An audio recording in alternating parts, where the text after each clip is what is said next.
part एक vocabulary part एक जो एक ही वोकेबलरी में स्टार्ट कर रहा हूँ उसके 3 वोकेबलरी बेस्ड लर्निंग स्टार्ट करते हैं સફળતાપૂર્વક પાર પાડવું સફળ કરવું તો હું કોઈ પણ વ્યક્તિને કરું એને ઇંગ્લિશમાં શું કહેવામાં આવે છે ACHIEVE એટલે જે કરું તેને પરીક્ષા સફળ કરી પ્રોજેક્ટ સફળતાપૂર્વક કર્યો ઇવેન્ટ સફળ કરી આ જે સફળ કરું એટલે પાર પાડવું પૂરું કરવું એને ઇંગ્લિશમાં ACHIEVE ओके साचो हूँ कबूल करूँ का तो सत्य हो मानूं एक्नॉलेज बोलते हैं प्रोनाउंसिएशन समझो एक्नॉलेज ACKNOWLEDGE एक्नॉलेज કહેવામાં આવે છે તેને શું છે વાત સાચી હોવાનું માન્યું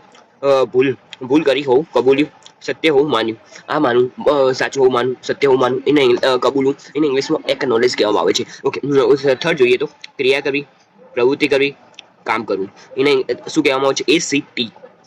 ACT એક્ટ બોલે છે ચલો એના એક્ઝામ્પલ જોઈએ શું છે રોજ વ્યાયામ કરવું સારું કામ છે સામાજિક સેવાઓ કરવી સારી પ્રવૃત્તિ છે નિયમો મુજબ કામ કરવું ओके આ 3 बेसिक वोकेबलरी ए पार्ट के day 3 thank you for watching आपने फॉलो ना किया तो फॉलो कर देना क्योंकि मैं बेसिक के एडवांस तक वोकेबलरी स्टार्ट करना